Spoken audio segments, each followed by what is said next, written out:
What's up, everybody, and welcome back to another episode of the Ville Chillin podcast brought to you by Ville ENT.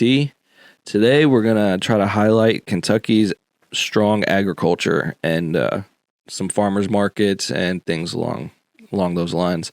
The art of small farms is dying, so there's a lot of them here in Kentucky, and we support it. So hang out, and we're going to talk about it. Yeah.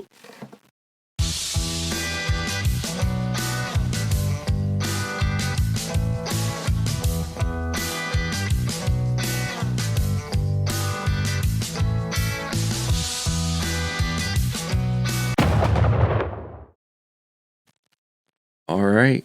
So I guess to get started, we're going to actually start on Wikipedia today, huh? Wikipedia. They're good. I like them. Man, that's how I got through high school. That's before we had Chat GPT or Right. All right. So we wanted to go ahead and start here just to highlight the main crops for Kentucky's agricultural programs. And I was actually kind of surprised to see poultry at the number one. As projected, 22% of projected 2015 sales were poultry. Yeah, I didn't expect that either. Like, I mean, I don't know if I thought maybe like tobacco still. I definitely thought tobacco, yeah. And I mean, it's still one of our, exports, I guess. But scrolling down just a little bit, it says that collectively, farm chickens, broiler chickens, and chicken eggs rose from 1% of the state's total farm receipts in 1990 to 18.6% in 2012. Over that same time period, tobacco went from 23.8% in 1990 to 18.6% in 2000, and then all the way to 7.3% by 2012. And even then, Kentucky is still the second largest producer of tobacco in the United States. So I was definitely surprised. I definitely thought it was still tobacco, but I guess we should have known with KFC and everything. Right, it only makes sense. At one point, the chicken was going to be the state bird. That was... But we eat too much chicken. Right, so went with the cards. Go Cards. Go Cards. Oh, man. Aside from poultry... equine makes up 16% of our total agricultural economy. I had to Google what that means. So can you explain what equine is? Horses. That makes sense. That was expected. Yeah, that one's definitely expected. And we actually saw, and you said that Kentucky's the largest. Yeah, Kentucky is the United States' number one producer of horses. The equine industry contributed $3 billion to the state economy in 2012 and generated 40,665 jobs. And then right there with horses is cattle, 16% of total receipts. And then cattle is $1 billion a year industry here, apparently. Which even like outside the city, right? Even outside of right outside of Louisville, like even like kind of like Shepherdsville and stuff, you can ride down the street and see horses and cows like just normal, just like you see cats, cats and dogs, anywhere else. Like it's funny you say that because my coworker yesterday was just saying that a couple days ago she looked out her window and one of the neighbor's horses had got out and was just like walking down her driveway. It happens. So here. And then after those, soybeans, which kind of surprised me, and corn. A little less surprising on the corn, but I was surprised. Those both come in at 13%. And that makes up 80% of our main agricultural products. Well, and even with that, like you can ride past random fields and you'll see them kind of rotate. Like they'll have one field that's soybean one year, and then the one across from it be corn, and then they kind of switch it, the next year, Gotcha. like rotating. I don't know if that has something to do with fertilization, but that's exactly what I was about to say. It could be fertilization, yeah. If one crop uses more of one mineral over the other one, they can give it time to replenish or something. Definitely interesting, though, because I've never really looked deep into, Kentucky's agriculture. One thing that I think is interesting is the bluegrass region, it says, contains the state's best farmland. So it's not that other areas, don't still produce, but the bluegrass region, I guess, just produces a lot. And that is defined as pretty much northeastern and north central Kentucky. There's an inner bluegrass and then an outer bluegrass. And then right as it said it gets to, what is it, the Knob? Yeah, the Knobs region, which is kind of right to the southwest of us here in Louisville. It has issues because of the soil and steep topography. So too many hills and everything. Pretty much like erosion preventing there from Erosion, unbalanced sunlight. Once it gets past a hill, like you're not going to get even sun all the time, things like that, you know. Thought that was interesting. And I mean, the Kentucky Department of Agriculture sponsors so many programs too, trying to build up our agricultural footprint, I guess. They have the Kentucky Proud. They sponsor just so many different things. The junior chefs, and a few others that we're going to talk about. And with the Kentucky Proud, that's pretty much getting products, you know, from the farm to the shelves, you know, for locals, right? To keep that money in the local economy, right? Yep, keep it local and keep it healthier. I think they have a pretty good focus on making sure that, you know, a lot of areas have better access to, you know, real quality farm grown food and not having to rely on processed food so much. I bet that cow tasted good. Leave Bestie alone. Dude, they were treating them right. You could tell they were petting them. They're petting them. Oh, tenderizing them, dude. Oh, man. Anyways, they got tons of programs that they work on, just Kentucky Proud themselves. They have the Appalachia Proud, which puts a focus on growing in the Appalachian Mountains, which I assume sees some of the same problems that the Knobs region probably does with all the hills and, you know, uneven sunlight, erosion, things like that. But I read that there's in Appalachia, it's a lot of like, I don't want to say micro farms, but just truly like really small farms. Like people just have their own livestock or they do a very small bit, you know, of everything so that they can provide everything that they need. Nice. So there's a lot of information on this website as far as like where to buy. If you're looking for anywhere that utilizes local produce and everything, the Kentucky Proud site has a lot of it listed. And I'm sure it's not everyone. It's just a starting place, I guess, if you will. And they also have the farmers markets, which we're going to talk about in a second. Farms are fun. I think that one's kind of interesting to try to get kids into the idea of even being on a farm. Because I know when I was growing up, I didn't really, you know, we grew up in the city. We don't see farms every day. We don't experience farms unless we go somewhere like Huber's or something like that, you know. And Kentucky Farms Are Fun is an initiative to host events and, you know, bring out the agritourism to these farms. Aaron, what's agritourism? Agritourism is the act of visiting a working farm or any agricultural, horticultural, or agribusiness operation for the purpose of enjoyment, education, or active involvement in the activities of the farm or operation. It says, we just like to say Kentucky farms are fun. And farm tourism is a terrific way to explore Kentucky while supporting our hardworking farm families. I think they made that word up, though, bro. It's a fancy word, agritourism, but I don't think it's in the dictionary. It's definitely, it's in the Kentucky dictionary. Where do you buy your dictionary? It's a pretty thin book, bro. Hey, it's still bigger than our math books, okay? Kentucky education for the win. It is really cool though to see some of these farms opening up their businesses to, or, you know, setting aside parts of their business to bring entertainment and bring knowledge and things like that, because it's important. To expand on that, or what we were saying, is the farmers markets. There's tons of farmers markets here and in Louisville, but there's tons everywhere else too. And this, the bottom of this part of the page pretty much lists them all out.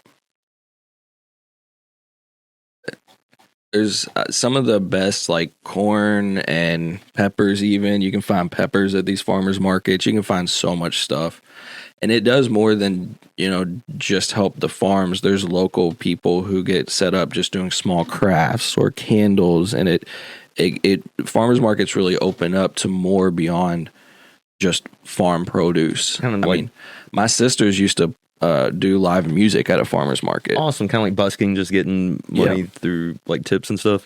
Yep. Yeah, it's definitely kind of expanded more even into like the, do it yourself, like kind of DIY market with that too. Like you said, just other creative things. And the food is, the produce is always a lot fresher. Like, because it comes straight from the farm. So like, usually by the time it gets to the, either Walmart or Kroger's or something, it's might been a few days or something. So like with this, or even then, the ones that you do find at like Kroger or Meijer have all kinds of preservatives in them or something, something happened to them. Or actually a lot of times with like tomatoes, they pick them from the farms before they're even green, and they have a way to pretty much force them to turn red while they're in the truck being transported. So you don't get that with farmers markets. It's the freshest tomato you're going to get. You know what I mean? None of that stress induced.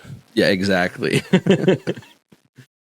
And then Kentucky Proud even has other programs that they work. They have Eat to Win Kentucky, which again, it's about educating people on balanced diets. I should probably read this article. Physical activity, things like that. Farm to campus. So trying to help bring the idea of farms or even like community gardening to schools and campuses. No, dude, you just eat ramen noodles there. Like, you don't, like, what? Like, what are they talking about? Junior chef, dude, teaching kids how to cook and giving them an incentive to want to learn to cook. They're doing a whole lot. What? Never mind. And along those same lines of what we were just saying, starting a school garden.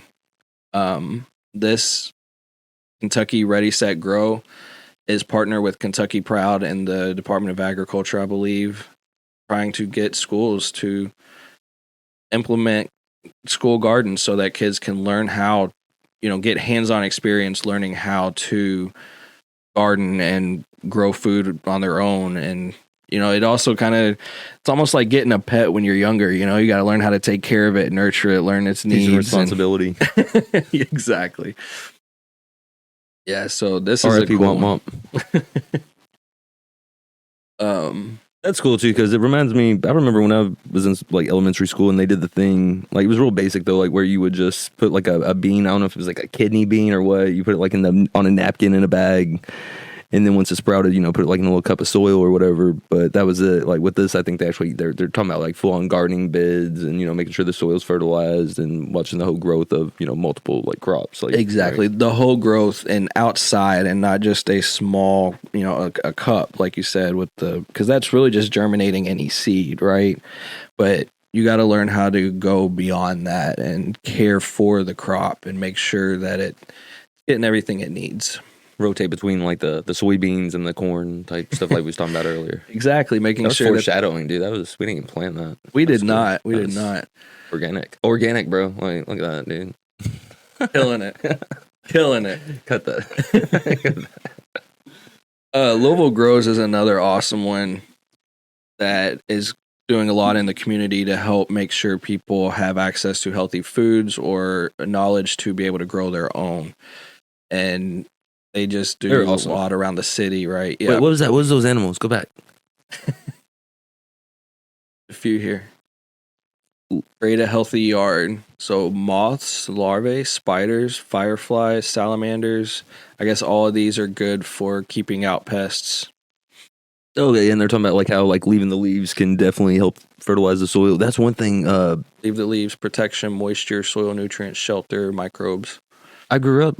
My parents' house I grew up right in front of Iroquois Park. So like the golf course was my backyard. So there was a lot of trees, and the leaves. Remember, they would fall. There were so many leaves we wouldn't rake them or anything. And what would happen is what was underneath the leaves by next year was just like this rich dirt that you could grow anything on it. Yeah. Anything. There's definitely a difference. I don't really do a lot of raking or anything, but unfortunately I had to have 2 trees cut down. because they were just too old. So I get plenty from the neighbors though. And I've wanted to do some growing of like tomatoes and some onions, like a little salsa garden in my backyard. Just haven't made time for it. But these places give a lot of resources and ideas on ways to do those things in an urban environment. Junior Chef, we kind of briefly talked about. It's another one of those programs that Department of Agriculture and Kentucky Proud help sponsor.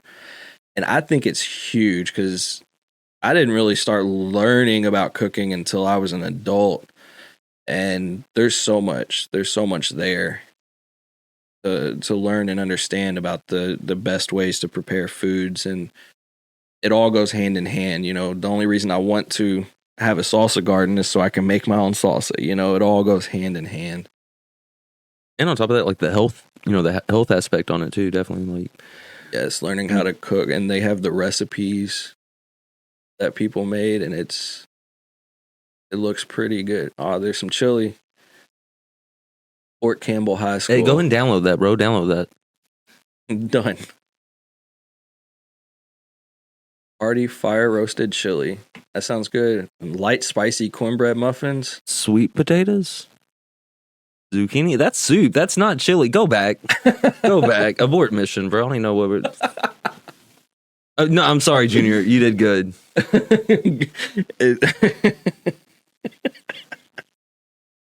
Amazing chili. Like, that's that pinkies up chili though. That's fancy chili. It is. It has a lot in there, but it's definitely hearty. It did say hearty. And then the last one. This is your favorite. The only reason I like this so much is the website. Okay, it's a very well made website. It surprised me. This dude, he said it's not the content, it's not the quality of. He's like, no, dude, watch this.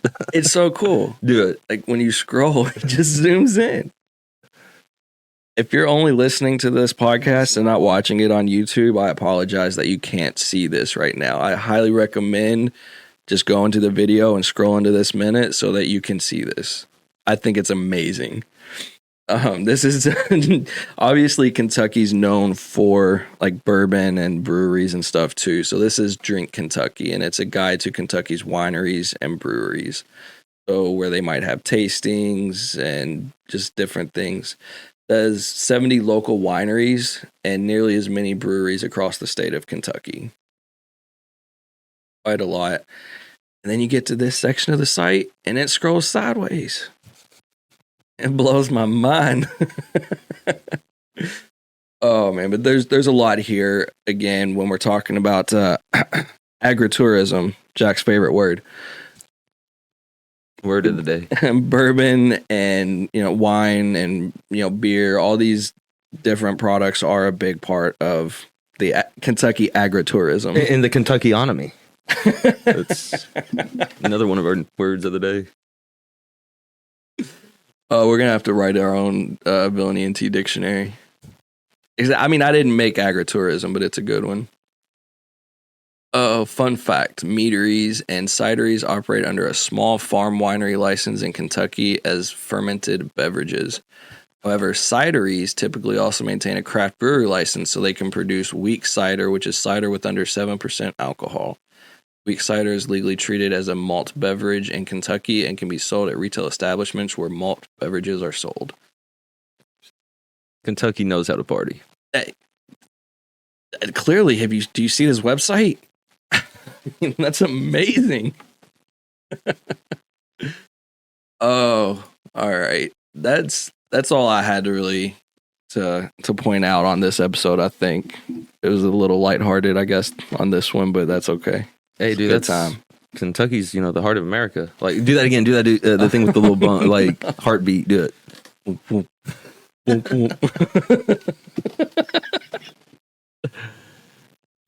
Oh gosh, that's all I got for this one. You got anything you want to add, man?